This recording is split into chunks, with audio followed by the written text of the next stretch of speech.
challenged our group and staff to, look like us in the game. I thought we had a really good start. Had a lapse of about 4 or 5 minutes there, and showed some character to get a result. Obviously, not where we want to be points wise through 3 games, but recognize we've had some challenges with some injuries and missing some key guys. I thought again had our full group against Austin and looked like us. Found a way to get a big road point, and now we move forward. And obviously have to deal with an international window where there's a lot of absences. We see it as an opportunity for players to step up in a big way, and again continue to build on our last performance and get better each and every week. Thanks, Jim. Jonathan Tannenwald. Thanks, Nico. Jim, would you mind telling us who you do have with you? Because there's so many people who you don't. We have 14 field players and 2 goalkeepers, so we're ready to go. Hit the number of 16, so no hardship call-ups or anything too crazy. All rostered guys, and actually with the exception of Rick, but yeah, he's been with us before.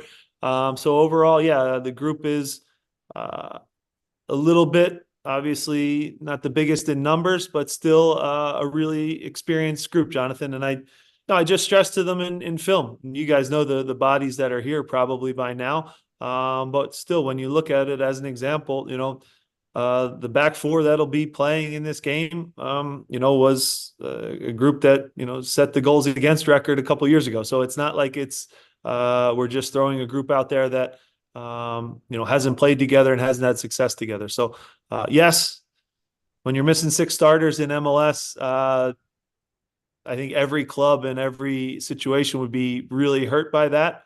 But we can't use that as an excuse. We have to go out, play the schedule that's in front of us, and try to get a result against the Portland team that Phil Neville's done a great job with, has some really, really strong attacking pieces that are dangerous and really strong in transition, and have scored some really good goals this year. So tough task for sure, very shorthanded. But the schedule is the schedule, and we play during international windows. As whatever your opinion of that is, kind of doesn't matter because the game's coming. I think if my math is right, you were eligible for hardship call-ups if you wanted them. Because I think it's 16 outfield players. Yeah. If you're under that, you can get them if you want them. Did you think about it? And if so, who were they? Well, the other issue is too, Jonathan. Guys like Vasquez. Vasquez is gone with the youth national team. Neil Pierre, who probably could have helped us, is away as well. So, a couple of guys will stay back and play in a Union 2 game as well. So there's a Union 2 game going on. There's a U17 game going on. So piecing together all these rosters, Jonathan, has been, I'll just say, unique. The reality was we made selections that, got us at least cover in each spot on the field. So backline, midfield, striker, as best as we could. But I'd be lying to you if I said we weren't a bit depleted. Again, any team that's missing goalkeeper, center backs, midfielders, and some good attacking pieces as well. It hurts, but again, we have to play the game and give our best effort for our fans. Jose Nunez. Hi, Jim. You mentioned the absences that you have, and obviously Portland also has some pretty big absences in terms of Propo and Miller, Araujo as well.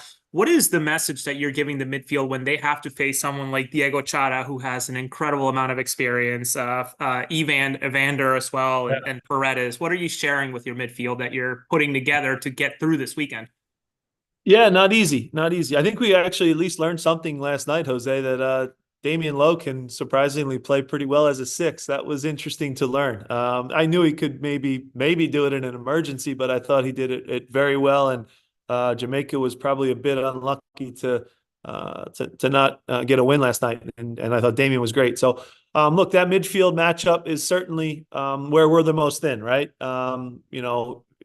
Even when you go back from Flock not being here to now, unfortunately, Bueno going away, and not getting any minutes for Venezuela hurts. Obviously, Jose's absence, Gazdag's absence, the numbers start to add up. But I have to spin it and see the positives, right? We're going to get to learn about some other guys in this instance. Rafael is a guy who's played great for us in training now and has done some good work in the games as well. And I'll just say it, he's got a great opportunity tomorrow. He'll be with a leader in Ali Bedoya in that midfield that we're going to lean on heavily to help some inexperienced guys. Quinn is still a teenager and young, but has played in big games for us now. So, we'll need him to do a good job in that midfield. So some opportunities for others will come up without revealing my entire lineup. But that certainly is, Jose, the area of the field, if you just go line by line, where we are the thinnest for sure. And when you talk about now a Diego Chara, we're going to need our strikers to help a little defensively with him as well, because for me, he's been the best defensive midfielder. You can go Ozzy Alonso, maybe a Beckerman in there, but longevity-wise, for me, is emblematic of what that number 6 position is. Offensive side of the ball, defensive side of the ball, aggressiveness, ball winning. He's been incredible. And you've heard me say I want Jose to reach that level at some point. But he's certainly the example of what that running a midfield really, really looks like. And Chara for me does it with a smile on his face. He's a very physical and dominant player on the field. Has done it for so many years and is probably the first name you think of when you think of Portland. And is emblematic of their team and the kind of the engine behind their group. So have to do a good job on him. We have some different guys that'll be asked to do some different roles and maybe out of their comfort zone a little bit, but overall, I'm trying to simplify it and still play our way in the closest version to our most comfortable formation as possible without changing too much and keeping it simple for the guys. On a separate note, it's obviously you and your staff are watching the different players who are abroad. Nate Harriel, Jack McGlynn, great game today against Guinea. What do you make of Nate's performance? Obviously continuing to make it very difficult for Marco to say no to him this summer. You've shared volumes about Jack, and Nate as well. But what did you see from Nate specifically today if you watched the game? Yeah, look, again, I'll stress how hard it is to get even in the door with this Olympic team. The amount of talent that they have now at young ages and some of the older players that'll get sprinkled in. For those that don't know, it's only 18 spots. So that's only 16 field spots for players to get to go to the Olympics. So, I mean, what an honor that would be if one of our guys or two of our guys can make that roster. Not easy at all. Okay. So Harriel, again, is a great example, guys, of player development not being perfect from the start. Because I can go back and show you hundreds of clips from his Union 2 /